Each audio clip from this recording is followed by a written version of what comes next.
जोपर्यंत ती आपल्या मनात जिवंत असते तोपर्यंत काळोखालाही उजेडाचं भय असतं आणि जेव्हा अंधश्रद्धा निर्माण होते तेव्हा समोर सगळीकडे अंधकार दाटतो. निशा, काय झालंय ते सगळं मला नीट सांग. का काही भलते सलते विचार येत आहेत परत मनात? काहीतरीच काय बोलतेस, कसले भलते चलते विचार? हे बघ काय आहे, ओवी इकडे आली आहे ना, त्यामुळे निशाला असं वाटतंय की ती इथे असेपर्यंत आपण जाऊ नये, ते योग्य वाटणार नाही. बस. तुमचं जायचं ठरलं होतं, ओवी इथे आली.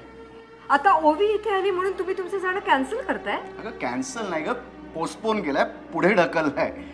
साराची एखादी वस्तू मिळेल? हो बाबा, मी अजयचंच नाव घेतलं. हा मोबाईल सांगितलं होतं की मोबाईल घेतलं.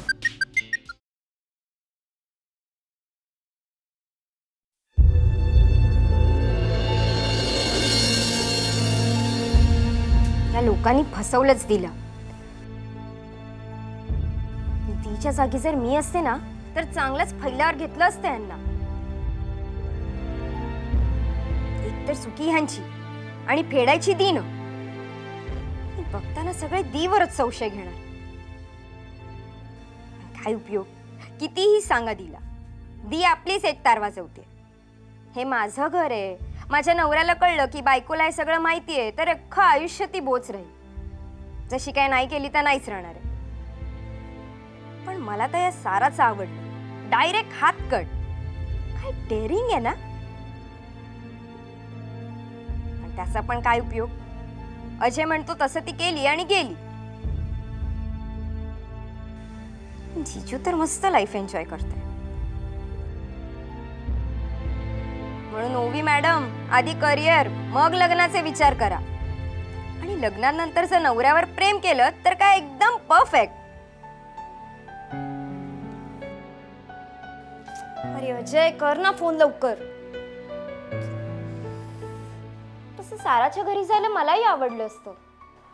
जाऊ दे, पाणी पण प्यायचंय. अजय, पाणी पिऊ येईपर्यंत तरी फोन करू नकोस.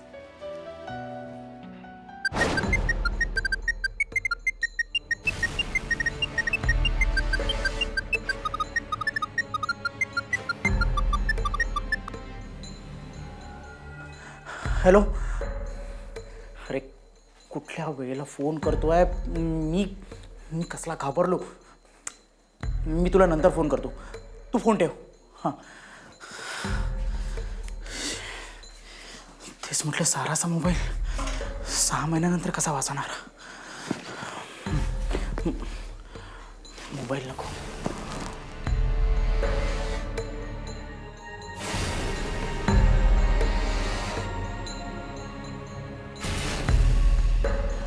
वेदांती बोलली होती की मोबाईल किंवा कुठली पण गळ्यातली किंवा कानातली वस्तू म्हणजे ही साराच्या गळ्यातली ना. निशाला फोन करतो.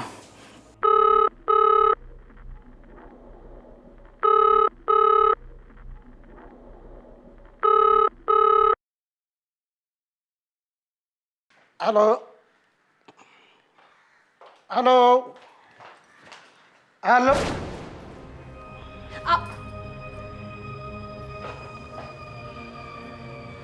काय ग निशा, कोणाचा फोन येणार होता का? नाही तसं नाही आबा, बेल वाजली ना फोनची म्हणून पळत आले. म्हटलं कोणाचा फोन आहे.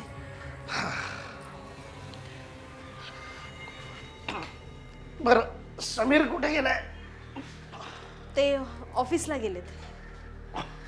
ऑफिसला? त्याने तर सुट्टी घेतली होती ना, मग ऑफिसला कशासाठी गेलाय? काय आबा, आमचं बाहेर फिरायला जाणं थोडंसं आम्ही पुढे ढकललंय. का का, का पुढे ढकललं? तसं नाही, ओवी येणार होती आणि मग ती असताना आम्ही बाहेर फिरायला जायचं कसं वाटतं म्हणून 4-5 दिवसासाठी पुढे ढकललंय.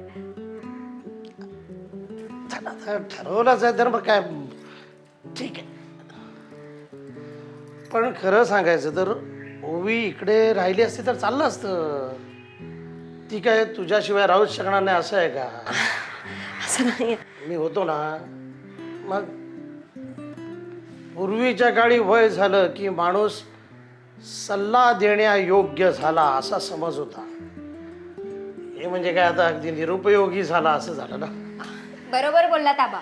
ओवी अगं नाही, तसं नाही. म्हणजे तू गेली असतीस तर चाललं असतं, मी राहिले असते इथे, हो की नाही आबा? हे माझं घर नाहीये का? थांबा आबा, मी बघते. हॅलो.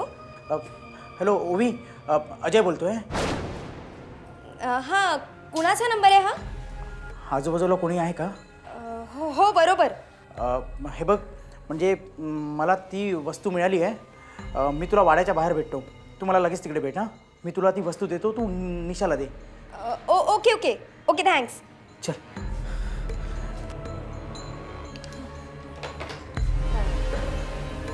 रॉंग नंबर होता. अरे रॉंग नंबर होता तर एवढा वेळ बोलली होतीस.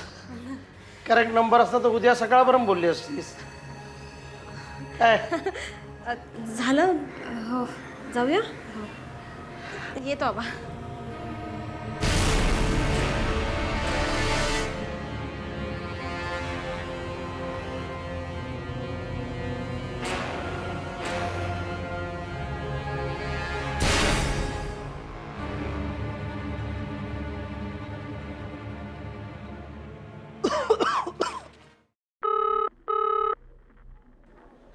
ब्लँक कॉल काय, रॉंग नंबर काय आणि काय काय काय.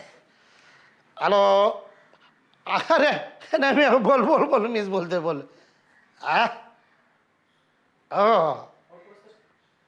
आ मोठ्याने बोल ना थोडं. वय झालं का तुझं?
किती उशीर. परत चेन आणलीस? विसरले.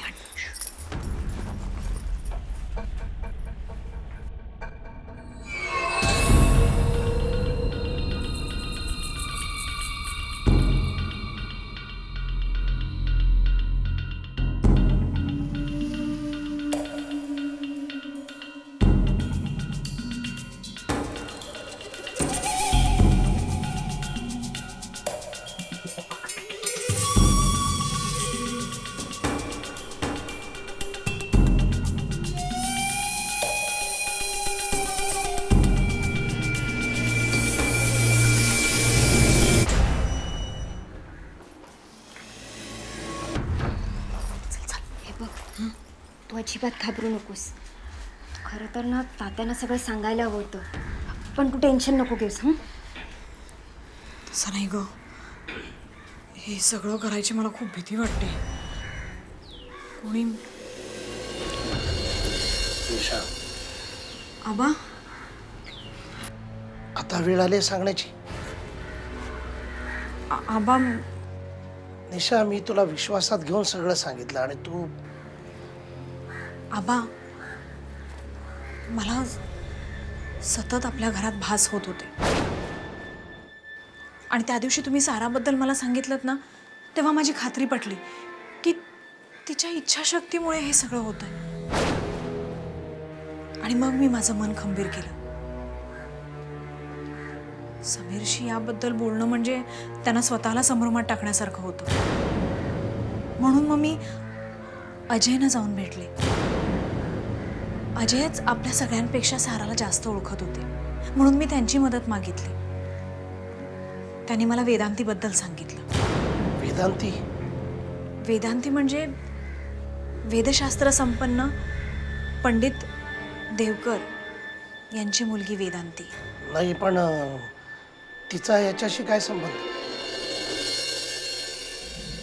तिची आपल्याला मदत होईल असं अजय म्हणाले. पण तिनं तर मदत करणं केव्हाच बंद केलंय. हो आबा, पण ती अजयची मैत्रीण आहे ना, त्यामुळे ती मदत करायला तयार झाली. आबा, खरं सांगू तर त्या दिवशी आम्ही मार्केटमध्ये गेलोच नव्हतो. वेदांतीला भेटायला गेलो होतो तिच्या घरी. तिने आम्हाला यावर उपाय सांगितलाय. मग तू हे मला का नाही सांगितलंस? आबा, ही पूजा जर व्यवस्थित पार पडली ना, तर आपण सगळे सुटूयात ना. म्हणूनच तर म्हणतो आपण सगळ्यांना विश्वासात घेतलं असतं. आबा, मी इथे नवीन आहे आणि तुम्ही जे काही मला सांगितलं त्यामुळेच मला हे असे भास होतात असं सगळ्यांना वाटलं असतं. आणि त्यातूनही सर्वात महत्त्वाचं म्हणजे समीरनी जी गोष्ट मला सांगितली नाहीये ती मला कळली. असं जर त्यांना कळलं तर खूप वाईट वाटलं असतं त्यांना. कदाचित यामुळे आमच्यात गैरसमजही झाले असते. पण जे काही घडतंय ते योग्य नाहीये आणि माझ्या दृष्टीने ते संपणं खूप आवश्यक आहे. म्हणून हे सगळं करावं लागलं. आबा, तुम्ही समजून घ्याल ना? हो बेटा, मला कळलंय. आता वेळ घालवू नकोस, मी सोबत आहे तुझ्या. आबा सॉरी, आम्ही खोटं बोललो. आबा, नमस्कार करते, आशीर्वाद द्या. आता काय आशीर्वाद देऊ? जे करशील ते योग्य तेच कर. आणि जर काही विपरीत घडतंय असं वाटलं तर थांबवशील सगळं ताबडतोब. हा, तुझ्यापेक्षा काही मोठं नाहीये. हो आबा.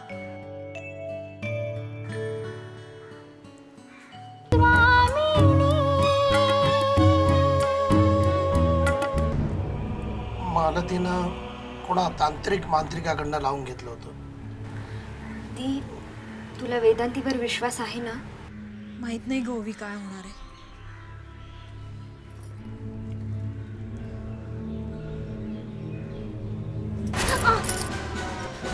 की काय झालं? सोड, सोड मला. स्वतः आत्महत्या केलीस आणि आता मला मारण्याचा प्रयत्न करतीस. सोड, सोड. असं केलं होतंस प्रेम तू? हा, असा करायचा होता संसार? आत येऊ, मला बघायचं माझ्या मंगळसूत्राची ताकद किती आहे. सोड.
जर तुझं मंगळसूत्र शाबूत राहिलं तरच तू जिंकलीस निशा, नाहीतर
अस्मित्व